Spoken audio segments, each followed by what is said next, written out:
ओ मेरे नौजवान साथियों, रात को 2-2 बजे तक मोबाइल में लगे रहने वाले मेरे भाइयों, मेरी नौजवान बहनों, मोबाइल के ऊपर लगी रहने वाली मेरी बहनों, मेरे भाइयों, अल्लाह की बारगाह में तौबा किया करो। कुछ ऐसा टाइम फिक्स कर लो, कुछ ऐसा वक्त अल्लाह की बारगाह में निकालो जब हम हो और अल्लाह की ज़ात हो और हमारी आंखों से आंसू निकल रहे हो, हम अल्लाह की बारगाह में अल्लाह से माफ़ी मांगे। अगर हम सच्चे दिल से माफ़ी मांगेंगे अल्लाह माफ़ कर देगा। कहते हैं ना, सुबह का भूला शाम को लौट आए तो उसे भूला नहीं कहते। अल्लाह की बारगाह में जो सच्ची तौबा कर ले अल्लाह उसकी तौबा को फौरन कबूल कर लेता है। अल्लाह के प्यारे नबी फरमाते अत्ताइबु मिनज़ ज़ंबि कमल्ला ज़ंब लहू, जो गुनाह से तौबा कर लेता है, जो अल्लाह से माफ़ी मांग लेता है, वो उसकी तरह हो जाता है जिसने कभी गुनाह ही नहीं किया। कल तक शराब पीता था, कल तक ज़िना करता था, कल तक हराम खाता था, आज अल्लाह से सच्ची तौबा कर लेता है, अल्लाह उसको बिल्कुल माफ़ कर देता है। जैसे हमारे कपड़े पे कोई दाग लगा हो, अब उसको डिटर्जेंट लगा के वॉशिंग मशीन में हम रगड़ रगड़ के धो दें, तब भी दाग का कुछ न कुछ असर तो बाकी रह जाता है। मगर जो सच्चे दिल से तौबा कर लेता है, अल्लाह के प्यारे नबी कहते हैं कि उस दाग का कोई असर भी उसके ऊपर बाकी नहीं रहता है, अल्लाह तबारक व तआला उसको बिल्कुल बेदाग कर देता है। तो सच्ची तौबा करो अल्लाह की बारगाह में। अल्लाह ने फरमाया वसारिउ इला मग़फ़िरतिम मिर रब्बिकुम, मेरे बंदो तुम अल्लाह की माफ़ी, अल्लाह से माफ़ी मांगा करो, अल्लाह से बख्शिश मांगा करो, अल्लाह से इस्तिग़फ़ार किया करो। व जन्नतिन अर्ज़ुहस समावातु वल अर्ज़ु, और मेरे बंदो तुम जन्नत के लिए दौड़ धूप किया करो, तुम जन्नत के लिए मेहनत किया करो। आज इंसान अपनी रोजी रोटी के लिए कितनी मेहनत करता है, सुबह से लेकर शाम तक इंसान मेहनत करता है, खून पसीना एक करता है। किसके लिए? दुनिया के लिए, दुनिया की दौलत के लिए, दुनिया के घर मकान के लिए, बिजनेस के लिए, कारोबार के लिए। अल्लाह ताला कह रहा है व जन्नतिन अर्ज़ुहस समावातु वल अर्ज़ु, मेरे बंदो तुम दौड़ धूप किया करो जन्नत के लिए, तुम कंपटीशन किया करो जन्नत के लिए। जो जन्नत कायनात से बेहतर है, जो जमीन व आसमान से लंबी चौड़ी है, जो जमीन व आसमान से बेहतर है। आज दुनिया की औरतें जन्नत की औरतों के सामने कूड़ा है, कूड़ा। दुनिया के फल फ्रूट जन्नत के फल फ्रूट के आगे कूड़ा है मेरे भाई। दुनिया की तमाम नेमतें मिलकर के जन्नत की किसी एक नेमत के बराबर नहीं हो सकती हैं। जन्नत की नेमत का तो ये हाल होगा, अल्लाह के प्यारे नबी फरमाते हैं, सही मुस्लिम की रिवायत है कि वो इंसान जो सारी जिंदगी मुसीबत में था, परेशानी में था, बीमारी में था, उस इंसान को कल क़यामत के दिन अल्लाह ताला थोड़ी देर के लिए जन्नत में डालेगा। थोड़ी देर के लिए अल्लाह ताला जन्नत में डालेगा और जन्नत से निकालने के बाद अल्लाह पूछेगा, ऐ मेरे बंदे हल रायत शर्रन कत्तु, क्या तूने कभी अपनी जिंदगी में कोई मुसीबत देखी है, कोई परेशानी देखी है, कोई दुख देखा है, कोई तकलीफ देखी है? वो बंदा जो सारी जिंदगी परेशानियों में था, मुसीबतों में था, बीमारियों में था, तकलीफों में था, वो बंदा कहेगा मा रअयतु शर्रन कत्तु, ऐ अल्लाह मैंने अपनी जिंदगी में कभी कोई दुख नहीं देखा, कभी कोई परेशानी नहीं देखी। पिछले साल मेरा प्रोग्राम था, हमारे यूपी के अंदर एक जगह पड़ते इलाहाबाद। इलाहाबाद एक जगह है यूपी के अंदर, उसका नाम अब बदल करके प्रयागराज रख दिया गया है। वहां पर एक नौजवान लड़का, उसका नाम था मोहम्मद मोहसिन, डॉक्टर था वो लड़का मेरे पास मुझसे मिलने के लिए आया। खूबसूरत नौजवान लड़का था, फेसबुक के ऊपर उसकी आईडी भी है।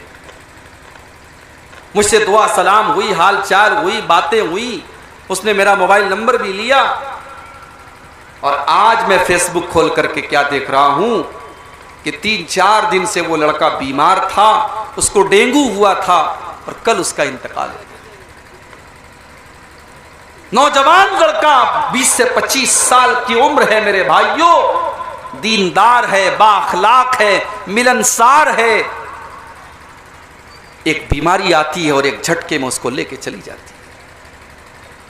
सब ठाट पड़ा रह जाएगा जब लाद चलेगा बंजारा। मेरे प्यारे साथियों, मौत का फरिश्ता कभी भी हमारे पास आ सकता है।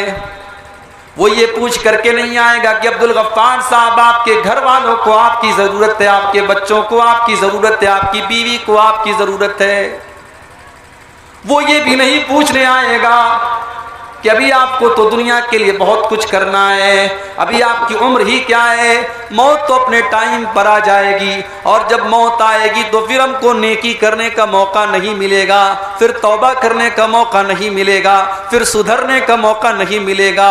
ओ नमाज से दूर मेरे साथियों, नमाज की पाबंदी शुरू कर दो इसके पहले कि मौत का फरिश्ता आपके पास आ जाए। ओ हराम काम में डूबे मेरे भाइयों, हराम तरीके छोड़ दो, अल्लाह के दीन की तरफ आ जाओ इसके पहले कि मौत का फरिश्ता आपके पास आ जाए। अल्लाह ने फरमाया हत्ता इज़ा जाअ अहदहुमुल मौत क़ाल रब्बिरजिऊन। जब मौत का फरिश्ता आता है, जब मौत का टाइम आता है, तो इंसान ये कहता है कि ऐ अल्लाह मुझे एक चांस और दे दे, एक टाइम और दे दे, एक बार दुनिया में और भेज दे। क़ाल रब्बिरजिऊन, ऐ अल्लाह एक मौका तो मुझे और दे दे। इसलिए नहीं कि मुझे अपनी लड़की की शादी करनी है, इसलिए नहीं कि मुझे अपना मकान बनाना है, इसलिए नहीं कि मुझे अपना बिजनेस सेटअप करना है, इसलिए नहीं कि मुझे गवर्नमेंट जॉब करनी है।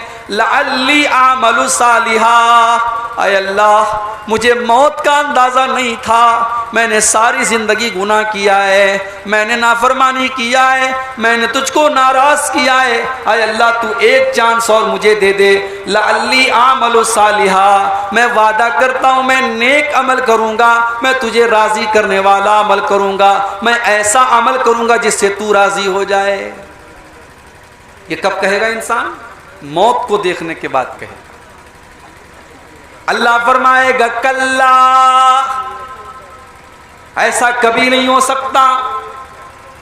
इन्नहा कलिमतुन हुवा काइलुहा, ऐ मेरे बंदे ये तो बस तेरे मुंह से निकलने वाली एक बात है, तू आज कह रहा है, अगर हम तुझे दोबारा दुनिया में डाल देंगे फिर तू वही काम करेगा। ये तो बस तू बात ही बात कर रहा है। व मिन वराइहिम बरज़खुन इला यौमि युबअसून, और ऐ मेरे बंदे अब तेरे पास मौत का टाइम आ चुका है, अब तो तुझे बरज़ख में जाना है, अब तो तुझे कब्र में जाना है, अब तुझे दुनिया की कोई ताकत रोक नहीं सकती है। मौत वो चीज है मेरे भाई। आज तो हम और आप इतने कठोर दिल हो चुके हैं कि कब्रों को देख करके और मौत को देख करके भी हमारे रोंगटे खड़े नहीं होते, हमें मौत याद नहीं आती। कब्रिस्तान में बैठ करके लोग जुआ खेलते हैं, कब्रिस्तान में बैठ करके लोग शराब पीते हैं, कब्रिस्तान में बैठ करके लोग हराम काम करते हैं। इतना सख्त दिल हो चुका है इंसान। अरे कब्रिस्तान तो वो जगह है जहां पर हमारे बाप दादा दफन है, हमारे मुर्दे दफन है, और कब्रिस्तान वो जगह है जहां देख करके हमको मौत याद आनी चाहिए। अल्लाह के नबी कहा करते थे, ओ लोगों मैंने तुमको कब्रिस्तान जाने से मना किया था, मैंने तुमको कब्रों की ज़ियारत से मना किया था, लेकिन तुम कब्रों की ज़ियारत किया करो, तुम कब्रिस्तान जाया करो। फ़इन्नहा तुज़क्किरुकुमुल आखिरा, इसलिए कि कब्रिस्तान जाने से मौत की याद आती है, आखिरत की याद आती है। इब्ने माजा की रिवायत है, एक अंसारी सहाबी का जनाजा है, जनाजे को कब्र में उतारा जा रहा है। अल्लाह के नबी एक साइड में बैठे हुए हैं, आपके सहाबा भी आपके साथ बैठे हुए हैं। अल्लाह के नबी बिल्कुल खामोश हैं, सहाबा भी बिल्कुल खामोश हैं और जनाजे को कब्र में उतारा जा रहा है। अल्लाह के नबी की आंखों से आंसू बहने लगते हैं, अल्लाह के नबी रोने लगते हैं और इतना रोते हैं, इतना रोते हैं, हत्ता बल्लत सरा, आपके आंसुओं से वहां की जमीन तर हो जाती है, वहां की जमीन भीग जाती है। और आप ये फरमाते हैं लिमिस्ले हाज़ा फ़अइदू या इख़वानी, ऐ मेरे सहाबा इस कब्र में तुमको जाना है, इस कब्र की तुम तैयारी करो, यहाँ तुम सबको आना है, इस जगह की तुम तैयारी कर लो। कब्र में क्या काम आएगा मेरे भाई? हमारे बच्चे तो हमारे काम नहीं आएंगे, हमारी बीवी तो हमारे काम नहीं आएगी, हमारी दौलत हमारा माल हमारे काम नहीं आएगा। वहां अगर काम आएगा हमारे आमाल काम आएंगे, हमारी नेकियां काम आएंगी। हमने अल्लाह की बारगाह में अगर तौबा किया है तो हमारी तौबा काम आएगी। उस्मान गनी रजी अल्लाह तआला अन्हु जब किसी कब्र के पास से गुजरते थे ज़ारो कतार रोने लगते थे, आंखों से आंसू बहने लगते थे।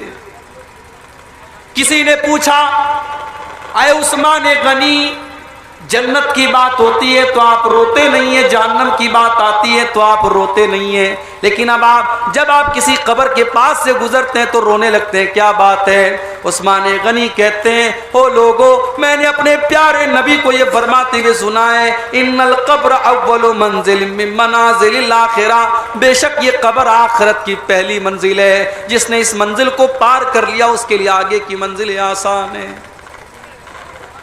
मेरे प्यारे साथियों, आज बड़े बड़े उलमा दुनिया से जा रहे हैं, जो अल्लाह के नेक बंदे जिनकी दुनिया को जरूरत है, आज वो दुनिया से जा रहे हैं। आपके बिहार की सरजमीन के मधुबनी के रहने वाले अल्लामा उज़ैर शम्स रहमतुल्लाह अलैह, जो आपके इसी बिहार के सपूत थे, हमारे बनारस से जामिया सल्फिया से उन्होंने तालीम हासिल की और पूरी जिंदगी मक्का मुकर्रमा में रहे और वहीं दीन की खिदमत करते रहे, बहुत बड़ी बड़ी किताबें लिखी, आज वो भी अल्लाह को प्यारे हो गए। आज बड़े बड़े उलमा दुनिया से जा रहे हैं। मेरे प्यारे साथियों, वो लोग तो अल्लाह के नेक बंदे थे, हमारा और आपका क्या हाल होगा? हमारी और आपकी जिंदगी तो गुनाहों में गुजर रही है, अल्लाह की नाफरमानियों में गुजर रही है, गलत कामों में गुजर रही है। मेरे प्यारे साथियों, इससे पहले कि मौत का फरिश्ता हमारे पास आए, हम मौत के बाद की तैयारी कर लें। अल्लाह के नबी से पूछा गया, अय अल्लाह के नबी, सबसे अफजल मोमिन कौन है? अफजल का मतलब सर्वोत्तम, सर्वश्रेष्ठ, सबसे अच्छा। अल्लाह के प्यारे नबी से पूछा गया कि सबसे बेहतरीन मुसलमान कौन है? आपने फरमाया अहसनुहुम खुलुका, जिसका अखलाक सबसे अच्छा हो, जिसका व्यवहार सबसे अच्छा हो, जिसकी बातचीत सबसे अच्छी हो, जो सबसे अच्छे तरीके से मिलता जुलता हो, जिसका बिहेवियर सबसे अच्छा हो। फिर पूछा गया वह अय्युल मोमिनीन अकियस, आए अल्लाह के नबी सबसे बुद्धिमान कौन है, सबसे अक्लमंद कौन है, सबसे चतुर कौन है, सबसे चालाक कौन है?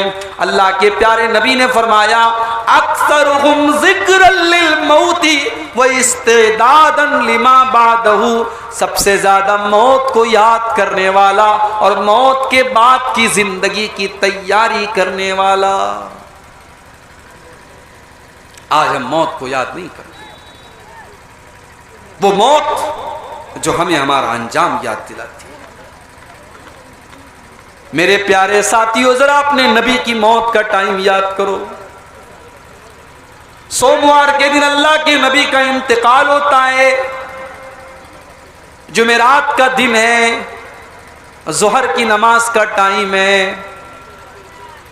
अल्लाह के नबी कमजोरी महसूस कर रहे हैं। आप साहबा से कहते हैं कि 7 अलग अलग कुएं का पानी लाया जाए। 7 अलग अलग कुएं का पानी लाया जाता है और अल्लाह के प्यारे नबी उससे नहाते हैं, उससे गुस्ल करते हैं। उसके बाद आप अपने सर के ऊपर एक सफेद पट्टी बांधते हैं, एक वाइट कलर की पट्टी आप बांधते हैं और आप मस्जिद में आते हैं, जोहर की नमाज पढ़ाते हैं और आप मिंबर पर खड़े होते हैं और आप अपने सहाबा से कहते हैं, ओ लोगो अना शहीदुन अलैकुम, कल क़यामत के दिन मैं तुम्हारे बारे में गवाही दूंगा। व अना फ़रतुन लकुम, और मैं क़यामत के दिन तुमसे आगे आगे रहूँगा। व इन्ना मौइदकुमुल हौज़ु, और है मेरी उम्मत के लोगों, तुमसे मुलाकात हौज़े कौसर पर होगी। वला अख्शा अलैकुम अन तुशरिकू, ऐ मेरे सहाबा, मुझे इस बात का डर नहीं है कि तुम मेरे बाद शिर्क करने लगोगे। वलाकिन अखाफु अलैकुम अन तुबसत अलैकुम दुनिया, मुझे डर है तो इस बात का डर है कहीं तुम दुनिया के फितने में न पड़ जाओ, कहीं दुनिया की रंगीनियों में न पड़ जाओ, कहीं दुनिया की आजमाइश में न पड़ जाओ। ये जुमेरात का दिन था, आखिरी नमाज जो अल्लाह के नबी ने पढ़ाई थी, मगरिब की नमाज आपने पढ़ाई थी जुमेरात के दिन। इशा की नमाज का टाइम आया, हजरत बिलाल आए, आए अल्लाह के नबी नमाज का टाइम हो चुका है, लोग आपका इंतजार कर रहे हैं। अल्लाह के नबी ने पानी मंगवाया, गुस्ल किया, और गुस्ल करने के बाद आप जब खड़े होने लगे, हदीस के अल्फाज हैं, आप बेहोश होकर के गिर गए। होश आया, आपने पूछा कि क्या नमाज हो गई? नहीं नहीं अल्लाह के नबी, नमाज अभी नहीं हुई है, लोग आपका इंतजार कर रहे हैं। आपने फिर पानी मंगवाया, फिर आपने गुस्ल किया, फिर आप जब उठने की कोशिश करने लगे, चक्कर आ गया, गशी आ गई, फिर आप बेहोश होकर के गिर पड़े। 3 बार ऐसा हुआ, 3 बार ऐसा हुआ, अल्लाह के नबी बेहोश होकर के गिरते चले जा रहे। जब आप ये समझ गए कि अब आप नमाज पढ़ाने की ताकत आपके बदन के अंदर, आपकी बॉडी के अंदर नहीं है, आपने सहाबा से कहा कि वो लोगों, जाओ अबू बकर सिद्दीक से कहो वो लोगों को नमाज पढ़ाए। आपकी जिंदगी में 17 टाइम की नमाजें अबू बकर सिद्दीक ने पढ़ाई। आप मस्जिद में जाने की और नमाज पढ़ाने की ताकत आपके अंदर बाकी नहीं बची थी।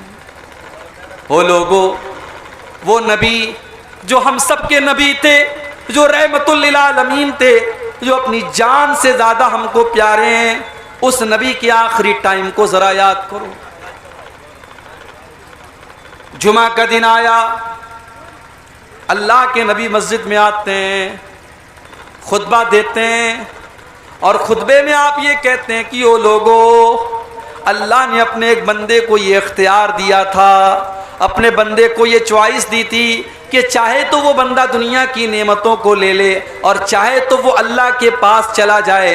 अल्लाह के उस बंदे ने अल्लाह के पास चले जाने के ऑप्शन को कबूल कर लिया और अल्लाह के पास जाने के लिए तैयार हो गया।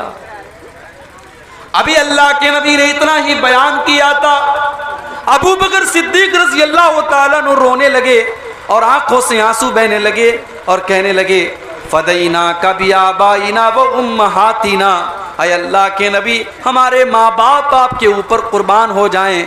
अय अल्लाह के नबी, हमारे माँ बाप आपके ऊपर कुर्बान हो जाएं। सहाबा कहते हैं, हमें बड़ी हैरत हुई कि अल्लाह के नबी तो एक आम बात कर रहे हैं, ये बार बार क्यों हजरते अबू बकर रो क्यों रहे हैं? क्यों ये डिस्टर्ब क्यों हो रहा है? आवाज क्यों आ रहा है? माइक ठीक करो ना यार तू। हजरत अबू बकर रो क्यों रहे हैं, क्या बात है? साहबा कहते हैं, हमको बाद में ये एहसास हुआ, हमको बाद में ये पता चला कि अल्लाह के प्यारे नबी तो अपने ही बारे में ये बात कह रहे थे कि अल्लाह ताला ने मुझको ये ऑप्शन दिया है कि चाहूँ तो मैं दुनिया में कुछ और दिन तक जिंदा रहूँ और चाहूँ तो मैं अल्लाह के पास चला जाऊँ। और अल्लाह के नबी ने अल्लाह के पास जाने को कबूल कर लिया और अल्लाह के पास जाने को तैयार हो गए। अपने उसी खुतबे में आपने फरमाया कि अगर मैं दुनिया में किसी को अपना खलील बनाता तो अबू बकर को बनाता, लेकिन मेरा खलील तो अल्लाह है, मेरा सबसे खास दोस्त तो अल्लाह है। हाँ, इस्लाम ने जो दोस्ती अबू बकर के साथ रखी है वो दोस्ती बरकरार रहेगी, लेकिन मेरा खलील तो अल्लाह है, मेरा दोस्त तो अल्लाह है। उसके बाद आपने फरमाया, मस्जिद के अंदर जितने लोगों के दरवाजे हैं सबके दरवाज़ों को बंद कर दिया जाए सिवाय अबू बकर के।